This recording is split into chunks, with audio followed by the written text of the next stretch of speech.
옆집에서 불이 나서 우리 집에 옮겨 붙으면 아싸 손해배상금 개꿀? 아닙니다. 일본에서는 옆집이 손해배상을 해줄 의무가 없습니다. 그래서 일본에서는 모든 집이 화재보험에 들어야 하는 겁니다. 오늘은 초기 비용의 수많은 항목 중 빠지지 않고 들어가 있는 화재보험 비용에 대해 알려드립니다.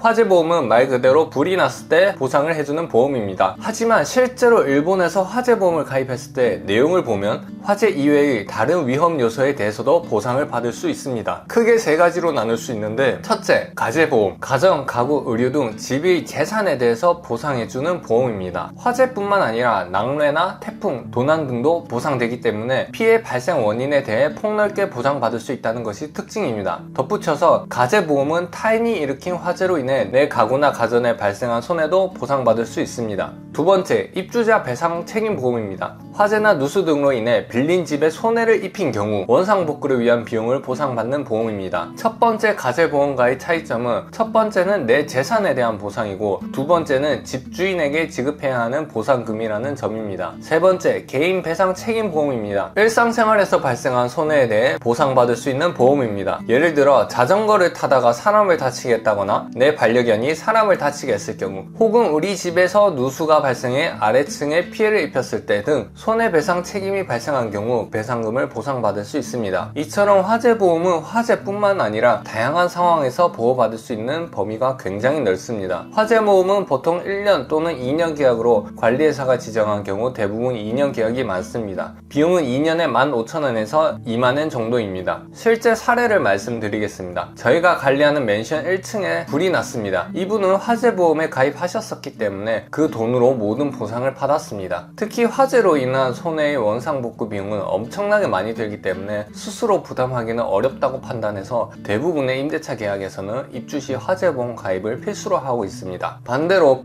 하우스를 통해 계약한 쉐어하우스에서 살다가 이사를 위해 저희 부동산에 오신 유학생분이 계셨는데, 그분이 새 집을 계약하고 이사 직전에 태풍이 왔었습니다. 2층 목조 건물이었는데 집에 문제가 있었는지 태풍으로 인해 벽지에 물이 차기 시작했고 결국 벽지가 터지면서 그 밑에 있던 노트북에 물이 들어가 고장났다고 합니다. 이 경우에도 화재보험이 적용되어 보상받을 수 있어 제가 대신 관리회사에 연락해 드린 적이 있습니다. 여기서 충격적인 사실, 해당 관리회사가 자기들은 화재보험 가입 안 시킨다고 하더군요. 그래서 초기 비용이 저렴한 거라고 덧붙여 설명했습니다. 결국 이 유학생분은 노트북에 대한 보상을 받지 못했습니다. 아니 어떻게 화재보험을 안 들 수가 있지? 어차피 단기인데 안 들어도 되는 거 아니야?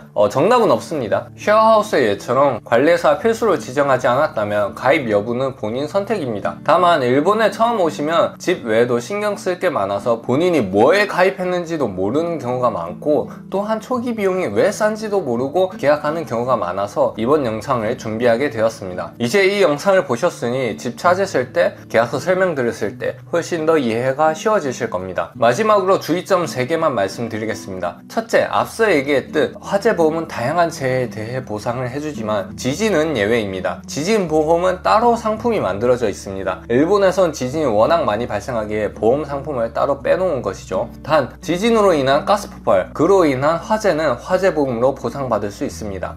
때문에 2011년 관동 대지진 때 지진이 일어난 후 중요한 물건만 꺼내 집에 일부러 불을 지는 사람도 있다는 그런 소문이 있습니다. 둘째, 중복 적용이 안 됩니다. 화재보험을 2-3개 들었다고 해서 더 많은 보상금을 받을 수 있는 건 아닙니다. 딱 피해액만큼만 보상해주며 다른 회사에서 그 보상금을 받았으면 나머지 회사에서는 보상금을 주지 않습니다. 셋째, 중도 퇴실 시 화재보험료의 일부를 돌려받을 수 있다는 사실, 이거 모르시는 분들이 많습니다. 때문에 중도 퇴실 시에는 관리회사뿐만 아니라 화재보험 회사에도 꼭 연락하셔서 일부 금액을 돌려받으시길 바랍니다. 다만 화재보험이 안심서포트와 같이 묶여있는 상품이 있는데 매월 2,000엔 정도의 비용을 지불하는 형태가 있습니다. 만약 그런 형태라면 중도 퇴실을 하셔도 금액을 돌려받지 못합니다. 네, 가깝지만 너무 다른 일본의 부동산 문화, 오늘은 초기 비용 중 화재보험에 대해 이야기해 보았습니다. 도움이 되셨다면 구독, 좋아요 부탁드립니다. 감사합니다.